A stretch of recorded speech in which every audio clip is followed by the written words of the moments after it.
Chapter 11. Realizing. I let out a huge sigh, as everything and everybody seemed safe at the moment. Kronos' army had just fled due to the party ponies, and I couldn't help but think what would have happened if they hadn't intervened.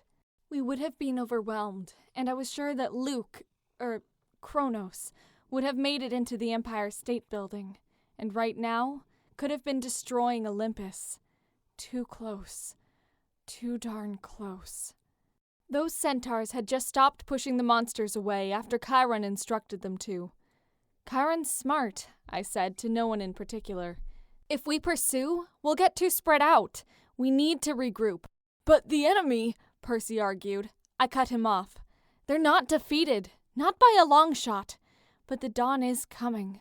At least we've bought some time. I could tell that Percy wasn't very fond of pulling back. After a moment of silence, we headed back to the Empire State Building. On our arrival, we concluded that a 2-block perimeter around Olympus would be a good enough area that we could keep track of, and so we set it up. There was also a command tent at the Empire State Building. I wished we could have had more space between Olympus and the enemy, but it was true that even with all the party ponies Chiron somehow managed to get a hold of, that was the only way manageable. As the party ponies talked about wasting monsters, I thought back to seeing Luke in that chariot. Part of me knew that there was probably nothing left of him, but the other part believed that somehow below that evil Titan Lord, the sweet Luke I once knew was still there. It had been proof last summer, when Rachel had nailed him with a blue plastic hairbrush, that from shock he had momentarily become himself again. But it was probably because Kronos was still new in his body and was still settling in. I didn't want to get my hopes up, but I had to believe that. After refusing Luke's offer just 1.5 years ago, when I could have convinced him to stop and didn't, I felt like somehow I owed him. You might say, didn't he make you hold the sky? He instructed a monster to eat you on the Princess Andromeda, right? He was going to make you fight to the death with someone after Percy had a turn in the labyrinth as well. But the other side fought back. He was under the influence of Kronos, and Kronos was telling him what to do.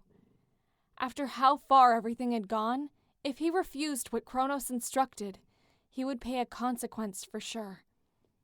Maybe he had known his mistake, but was too afraid to turn back.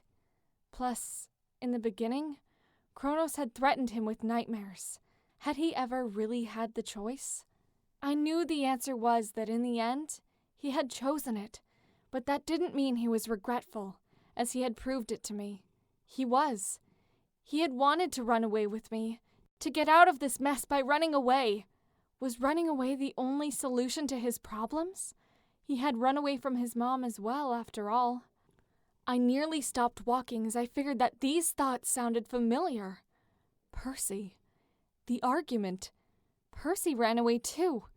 Not from his mom, of course, but he ran away from any emotional pain he might have to endure.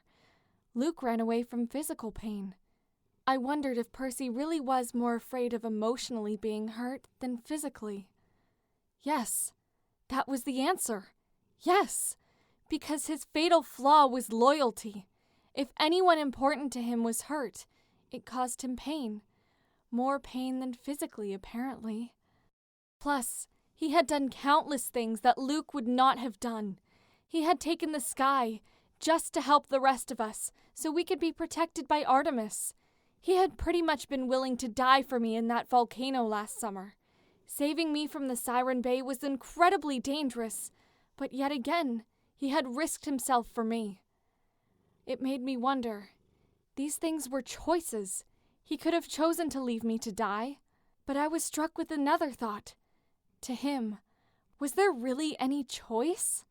My labyrinth of thoughts was cut short when Chiron patted one of the party ponies on the back. You did well, my friends. But don't get too careless. Kronos should never be underestimated. Now, why don't you visit the diner on West 33rd and get some breakfast? I hear the Delaware chapter found a stash of root beer. Root beer! They yelled. So predictable. Chiron smiled and I gave him a big hug. He was like a father to me after all. Then Mrs. O'Leary gave Chiron a huge kiss, ruining the moment, but I had to smile. "Ah!" he grumbled. "Enough of that, dog. Yes, I'm glad to see you too."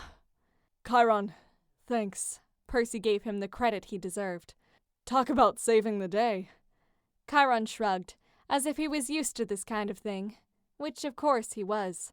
"I'm sorry it took so long.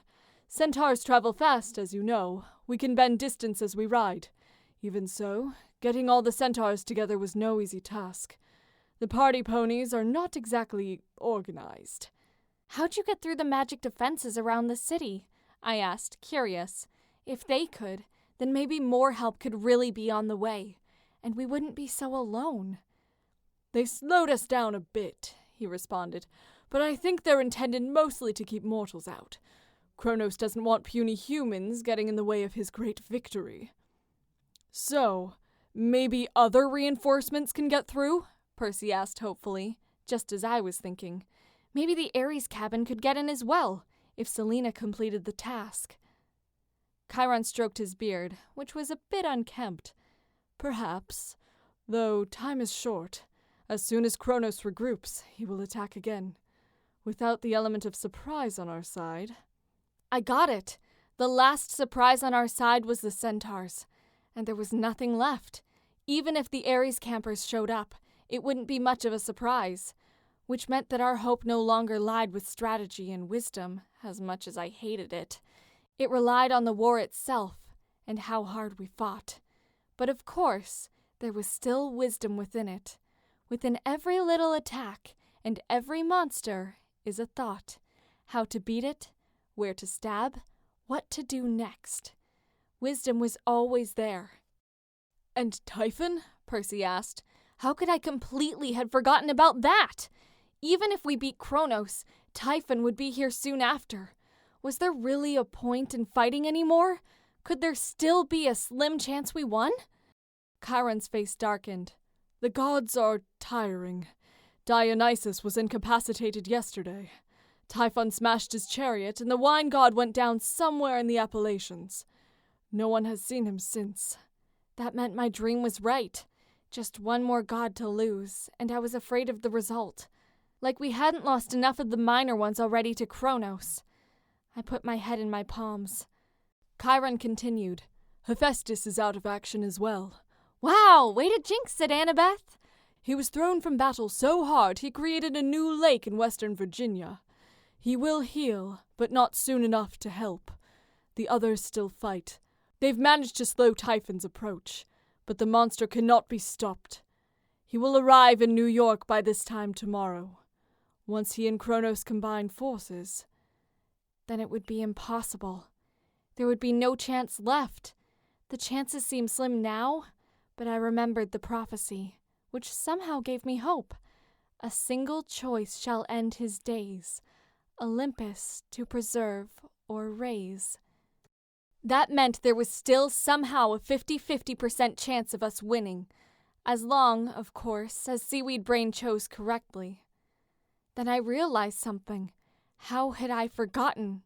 Percy was not going to be here anymore after tomorrow? That soon? Why? I suddenly felt the desire to curl up in a ball and become the Annabeth I had been when he had gone missing. This time, though, there would be no hope once he was gone. He would be gone forever, and ever, and ever. No more Percy, ever. I was so used to Percy being at camp at this point, I couldn't imagine it without him. "Annabeth," I reminded myself, "worrying is wasting time. It won't make any difference, no matter how much you wish it did." When Percy finally said the truth aloud, it rung in my ears, just to hear someone else say it. "Then what chance do we have? We can't hold out another day." "We'll have to," Thalia cut in. "I'll see about setting some new traps around the perimeter." I wanted to stop her, due to her appearance. Grimy shoes, monster dust in her hair, and large purple bags drooping beneath her watery eyes, which probably looked that way from blinking dirt out of them. But Chiron cut in. "I will help her," which made me feel a bit better about the situation. I should make sure my brethren don't go overboard with the root beer." I knew what he meant. I glanced down at my camp bead for that summer. A centaur in a prom dress. I giggled. I didn't think Chiron wanted to look that way. He headed off, and I slowly cleaned monster grime off my knife. "At least your mom is okay," Percy offered. "If you call fighting Typhon okay." I locked my eyes onto his deep green ones and let the truth spill out of me. "Percy, even with the centaur's help, I'm starting to think—" "I know. It's all hopeless." But luckily he didn't say it. "Listen, there were some visions Hestia showed me." I thought back to my dream. Percy had tried to defend me. What had Hestia shown him? "You mean about Luke?" "Yeah. You and Thalia and Luke. The first time you met. And the time you met Hermes." I slipped my knife back into its sheath. "Luke promised he'd never let me get hurt. He said we'd be a new family, and it would turn out better than this." "Thalia talked to me earlier," he said. Yep, my dream had been true. "She's afraid that I can't face Luke," I said miserably, because I knew how true it was. Percy nodded. "But there's something else you should know. Ethan Nakamura seemed to think that Luke was still alive inside his body, maybe even fighting Kronos for control." With every syllable, my heart pounded against my chest harder. So, my suspicions had been correct. And if Luke did beat Kronos, somehow, we could win the war. "I didn't want to tell you," Percy said honestly. "But you did." I realized that even though he knew I probably couldn't face Luke, that he trusted me. He had been completely honest anyway. I didn't know if our situations were reversed. I would have told myself that, and yet he'd trusted me enough to. I felt a warmth spread, and I realized that here was somebody I could completely trust. Someone I could rely on. Maybe someone who could save the world. I looked at the Empire State Building. Percy, for so long in my life, I felt like everything was changing, all the time. I didn't have anyone I could rely on. I did now. He nodded, as if to say, "Continue." "I ran away when I was 7. Then with Luke and Thalia, I thought I'd found a family, but it fell apart almost immediately. What I'm saying, I hate when people let me down, when things are temporary. I think that's why I want to be an architect." "To build something permanent," he finished for me. "A monument to last 1,000 years. It was great to know someone understood. I closed my eyes. I guess that sounds like my fatal flaw again. After a long silence, Percy replied, "I guess I understand how you feel. But Thalia's right. Luke had already betrayed you so many times. He was evil even before Kronos. I don't want him to hurt you anymore." He had that expression he got whenever he talked about Luke, an expression I'd seen recently. His eyebrows scrunched up, and his eyes narrowed a bit. I tried not to get angry. "And you'll understand if I keep hoping there's a chance you're wrong." It was more of a statement than a question. He looked away. I couldn't tell exactly how he felt, which frustrated me a bit. Suddenly, Percy started staring at me weirdly. "What?" I asked him. Nothing, I guess." He looked around, startled somehow. He gazed down the road, and suddenly his eyes widened, and before I could stop him, he bolted down the street. "Percy!" I yelled. "Where are you going?" I looked in the direction he was running, and sprinting after him, despite my pounding arm, I noticed a car. It was beat up and badly dented in the front for some reason. I squinted my eyes to try to see through the window and, oh gods, Sally and Paul.